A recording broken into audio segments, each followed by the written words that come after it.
네, 안녕하세요. 오늘은 그 스마트 그리드 전문 기업이죠. G2 파워에 대해 좀 깊게 파헤쳐 보겠습니다. 요즘 뭐 에너지 전환 시대다 해서 이런 기술 기업들 관심대 많으실 텐데요. 저희가 받은 여러 자료들, 기사나 리포트 보면서 G2 파워의 핵심 경쟁력, 또 미래 가능성까지 한번 짚어보겠습니다. 네. G2파워 상당히 흥미로운 행보를 보이는 기업입니다.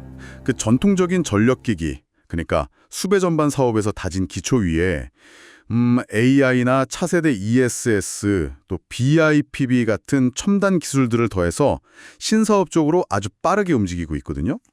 특히 최근에는 뭐 인도 시장 진출이라든지 또 혁신 기술 개발 소식들이 시장에서 꽤 주목을 받고 있죠. 오늘 이런 얘기들 좀 자세히 풀어보겠습니다. 좋습니다. 그럼 먼저 G2 파워의 가장 기본이 되는 사업, 그 근간부터 좀 짚어주시죠. 어디서 강점을 보여왔나요? 역시 주력은 그 수배 전반입니다. 전력을 이제 안전하게 나누고 제어하는 장치인데요. 특히 공공조달 시장, 이쪽에서는 뭐 수년간 시장 점유율 1위를 놓치지 않을 정도로 입지가 아주 탄탄합니다. 핵심 기술이라면 실시간으로 상태를 감시하고 진단하는 그 CMD 기능이 탑재돼서 안전성을 높였다는 점이고요. 아, CMD 기능이요? 네, 거기에 더해서 태양광 발전 시스템을 설계부터 시공까지 다 책임지는 EPC 사업, 이것도 중요한 매출원 중 하나입니다. 그러니까 안정적인 기반이 확실하군요. 근데 최근에는 기술 혁신이 아주 두드러지던데요. 스스로 상태를 진단하고 예측까지 한다는 AI 배전반. 이게 기존 제품하고는 어떻게 다른 건가요? 이게 단순히 뭐 고장 알림 수준을 넘어서 전력망 운영 방식 자체를 바꿀 수도 있을 것 같은데요. 네, 정확히 보셨습니다.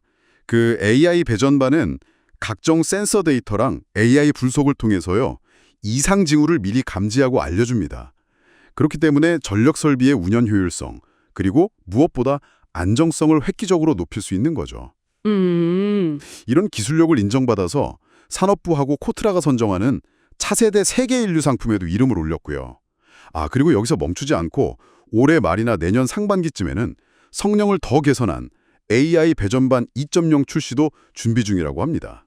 AI로 배전반 자체 안정성을 높이는 것도 중요한데 사실 에너지 저장 장치 ESS는 화재 위험 때문에 늘 걱정거리였잖아요. 액침 냉각 기술로 이 문제에 정면으로 도전하는 것 같은데요. 이 방식 구체적으로 어떤 원리인가요? 좀 생소한데요. 네, 핵심은 냉각 방식을 완전히 바꾼 겁니다. 기존에는 공기로 식혔다면 이건 배터리를 전기가 통하지 않는 특수 냉각류에 직접 담가서 열을 식히는 거죠. 이 냉각류가 공기보다 열 흡수 능력이 1300배 이상 뛰어나다고 해요. 1300배요? 와. 네, 그러니까 배터리 셀의 온도를 훨씬 효과적으로 관리할 수 있고 이게 바로 화재 위험을 극적으로 낮추는 비결입니다. 지금 정부 과제로 개발 중이고 내년 하반기 상용화를 목표로 하고 있습니다. 데이터 센터 같은 데서 관심이 아주 높죠. 그렇군요. ESS 화재라는 고질적인 문제를 풀면서 동시에 열 관리가 생명인 데이터 센터 같은 고성장 시장에 문을 여는 열쇠가 될 수도 있겠네요. 또 다른 신기술로 건물 자체가 발전소가 되는 BIPV 얘기도 있던데요. 네. 건물 일체형 태양광이죠. BIPV. 건물 외장재하고 태양광 패널을 하나로 합친 기술입니다. 건물의 디자인을 해치지 않으면서 전기를 생산할 수 있다는 장점이 있고요. 마침 또 2025년부터는 신축 건물의 일정 비율 이상 신재생에너지 설비 설치가 의무화되잖아요. 맞아요. 그런 제도가 있죠. 네. 그래서 BIPV 시장 성장에 대한 기대가 상당히 큽니다. G2파워도 관련 제품으로 이미 조달청 우수 제품 인증을 받고 공공시장 공략을 준비하고 있는 걸로 압니다. 기술 개발도 활발하지만 결국 이걸로 실제 시장을 어떻게 넓혀갈지가 중요할 텐데요. 국내외 확장 전략은 어떻게 진행되고 있습니까? 국내에서는 우선 그 신한울 3, 4호기 원자력 발전소에 430억 원 규모의 수배 전반 공급 계약을 따내는 등 대형 프로젝트 참여가 활발합니다. 또 요즘 VPP, 그러니까 가상발전소나 분산에너지 활성화 같은 정부 정책 기조가 G2파워의 사업 방향하고 잘 맞아떨어져서 수혜가 기대되는 부분도 있고요. 네네. 꾸준히 늘어나는 데이터 센터 건설 수요도 당연히 긍정적이고요. 해외 쪽 움직임도 좀 주목할 만한데요. 특히 성장 잠재력이 큰 인도 시장. 여기서는 현지 유력 기업인 피나클 엔지니어링하고 손잡고 AI 배전반, 태양광, ESS 사업 협력을 추진 중입니다. 인도요? 네. 그리고 미국 시장 공략을 위해서는 현지법인 G2 아메리카를 설립했고요. FSE라는 원자력 및 전력 분야 기업과 파트너십을 맺고 시장 진출을 타진하고 있습니다. 최근에 최대 주주가 지분 일부 한 4.99% 정도를 글로벌 투자사 GEM에 매각했잖아요. 이것도 아마 이런 해외 확장 자금 확보나 글로벌 네트워크 강화 차원으로 해석하는 시각이 많습니다. 정말 다방면으로 사업 영토를 넓히고 있네요. 그럼 실제 성과는 좀 어떤가요? 숫자로 보여주는 결과가 궁금한데요. 네, 재무지표도 개선되는 모습입니다. 2024년에는 매출 551억 원, 영업이익 36억 원을 기록하면서 흑자 전환에 성공했고요. 흑자 전환했군요. 네, 증권가에서는 2025년에는 매출 한 710억, 영업이익 61억 원 정도로 성장세를 이어갈 것으로 전망하고 있습니다.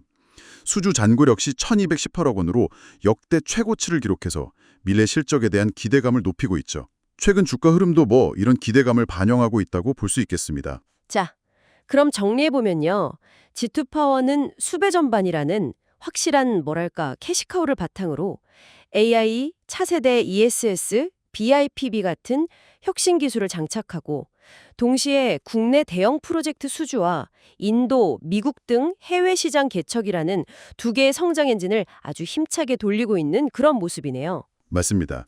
그 전통 사업의 안정성 위에 다양한 신사업과 해외 진출이라는 성장 스토리를 여러 겹 쌓아가고 있는 거죠.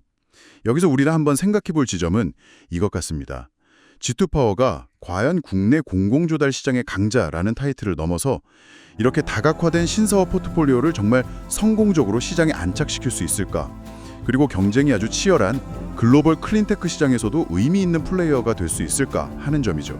특히 AI, ESS, BIPV, 인도, 미국 등등 이렇게 여러 전선에서 혁신과 실제 실행 사이의 균형을 어떻게 잡아나갈지 이걸 지켜보는 것이 앞으로의 성장을 가늠할 중요한 관전 포인트가 될 것 같습니다. 당신의 생각은 어떠신가요?